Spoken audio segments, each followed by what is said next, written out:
A narrativa bíblica da criação, queda e consequências de Adão e Eva, com suas histórias e mistérios, apresenta questões aparentemente simples que revelam verdades profundas sobre a condição humana. Vamos mergulhar numa dessas indagações. Quem faleceu primeiro, Adão ou Eva? A princípio, pode parecer uma mera curiosidade, mas a resposta transcende a cronologia, conduzindo-nos a reflexões sobre o pecado, a redenção e o plano divino para a humanidade. A morte deles não foi apenas um evento, mas um marco que repercute em nossas vidas até hoje. A frase "porquanto és pó e ao pó tornarás" ressoa como um decreto universal, transcendendo gerações. Ao pronunciá-la, Deus definiu o destino de Adão e Eva após a queda no Éden. Por que essa declaração é tão significativa? Porque, ao observar o destino deles, contemplamos o nosso próprio. A mortalidade, tão certa quanto o nascer do sol, é uma constante que nos convida a refletir sobre nosso propósito. Compreender a ordem dos eventos na vida de Adão e Eva é mais do que uma curiosidade. É um convite à exploração do significado da existência. A pergunta sobre quem morreu primeiro não é meramente cronológica. Ela abre um vasto campo de reflexões sobre o papel de cada um na narrativa bíblica. Adão, formado do pó da terra, e Eva, moldada a partir dele, carregam simbolismos que transcendem o tempo. Suas vidas, marcadas por obediência, tentação e redenção, são um espelho do que enfrentamos diariamente. Ao desvendar esse mistério, percebemos que não estamos apenas investigando a história deles, mas também a nossa própria. Será que a sequência de suas mortes revela algo mais profundo sobre os papéis que desempenharam? Adão, o primeiro homem, carregava o peso da responsabilidade sobre a criação. Eva, a mãe de todos os seres vivos, simbolizava a continuidade da vida. Essas distinções não são meras coincidências, mas refletem propósitos que podem estar relacionados ao desfecho de suas vidas. Talvez por isso o silêncio bíblico sobre a morte de Eva nos intriga tanto quanto a clareza sobre a morte de Adão. Sabemos que Adão viveu 930 anos, conforme registrado. Em relação a Eva, encontramos um silêncio que nos desafia. Será que esse silêncio é intencional, destacando a linhagem masculina, ou um lembrete para olhar além do que está explicitamente declarado? As perguntas se acumulam, mas também nos convidam a buscar respostas que vão além do óbvio. Diversas fontes, além das escrituras canônicas, oferecem pistas fascinantes. O livro dos Jubileus, por exemplo, sugere que Eva faleceu 6 anos após Adão. Por que a Bíblia canônica não registra isso? Seria esta uma omissão que aponta para um propósito divino maior? Essas nuances, quando exploradas, revelam camadas de significado que muitas vezes passam despercebidas, transformando nossa compreensão da história da humanidade. A busca por entender quem morreu primeiro não é um fim em si mesmo, mas uma jornada que nos conduz a verdades profundas sobre a criação, a queda e a redenção. A narrativa da criação de Adão e Eva é um dos pilares mais fascinantes das Escrituras. O Senhor Deus formou o homem do pó da terra e soprou em suas narinas o fôlego da vida. Estas palavras revelam não apenas a origem do ser humano, mas também sua intrínseca ligação com a terra. Adão, cujo nome deriva de Adam Solo, é apresentado como a ligação viva entre o Criador e a criação. A terra que lhe deu forma também seria o destino final de seu corpo, um ciclo que até hoje nos lembra da fragilidade da existência. A criação de Eva, a partir de Adão, ganha um tom poético e profundamente relacional. Esta é agora osso dos meus ossos e carne da minha carne. A criação de Eva não é apenas um ato de complementação, mas uma demonstração de interdependência.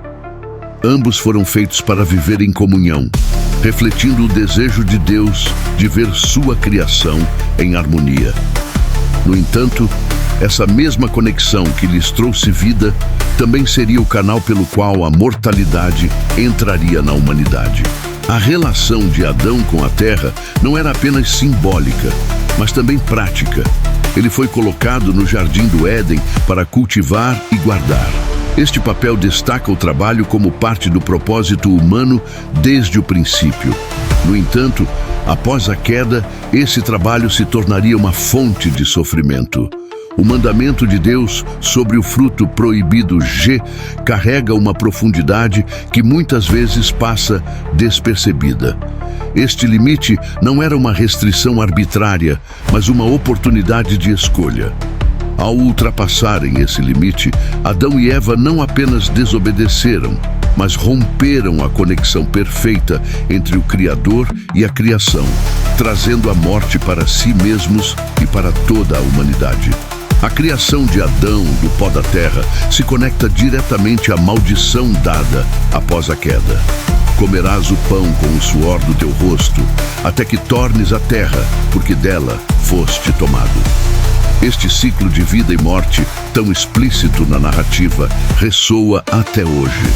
O pó que sustentava a vida se torna o símbolo da mortalidade. Cada semente plantada, cada alimento colhido, nos lembra dessa conexão inquebrantável. A criação de Eva, por sua vez, traz à tona um aspecto de continuidade. Se Adão simboliza o princípio e a relação direta com a terra, Eva simboliza a perpetuação da vida, a mãe de todos os seres vivos. No entanto, a mortalidade também a alcançaria, lembrando-nos que mesmo na continuidade, a finitude e a morte não poupam ninguém. O registro da morte de Adão, em contraste com o silêncio sobre a morte de Eva, levanta importantes questões teológicas. Será que o foco na linhagem masculina na genealogia de Gênesis 5 tem relação com a ênfase na responsabilidade e no pecado de Adão? Ou será que o silêncio sobre a morte de Eva tem a ver com seu papel profético, sua ligação à promessa de redenção? As tradições judaicas e os textos apócrifos oferecem interpretações adicionais, enriquecendo nossa compreensão. O silêncio sobre a morte de Eva, em meio ao registro claro da morte de Adão, pode ser um convite à reflexão sobre o seu significado teológico. Talvez a ausência de um registro explícito de sua morte nos leve a focar menos em seu fim físico e mais em seu impacto como a primeira mulher, companheira de Adão e mãe de uma humanidade em crescimento. Enfim, a história de Adão e Eva, com seus mistérios e silêncios, não é apenas uma narrativa antiga. É um espelho da nossa própria condição. Somos chamados a viver com propósito, sabendo que a vida é passageira, mas que carrega em si um significado eterno. Cada respiração é um presente, e a conexão com Deus, mesmo após a queda, permanece acessível, embora com um preço. A narrativa da tentação e queda no Éden é um dos momentos mais emblemáticos e impactantes da Bíblia. Eva, ao ser abordada pela serpente, viu o fruto como agradável aos olhos e desejável para dar entendimento, distorcendo a ordem de Deus. Neste momento de escolha, começou a tragédia que ecoaria por toda a história humana.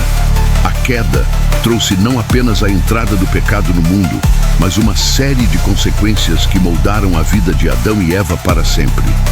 Deus, ao confrontá-los, estabeleceu as maldições que seriam o reflexo de sua desobediência. Para Eva, a dor no parto seria multiplicada. Para Adão, o solo, antes generoso, agora resistiria ao seu trabalho. A sentença: comerás o pão com o suor do teu rosto até que tornes a terra, porque dela foste tomado, ecoa como um lembrete da mortalidade humana. A mortalidade, embora pareça uma punição, é também uma oportunidade para redirecionarmos nossa vida para o propósito de Deus. O pecado rompeu o relacionamento entre homem e mulher, e entre eles e Deus. A transferência de culpa entre Adão e Eva e a serpente é uma marca da humanidade até os dias de hoje. Mas mesmo em meio à dor, Deus, em sua misericórdia, providenciou vestes para cobrir a nudez deles, simbolizando a graça que permanece mesmo diante da queda.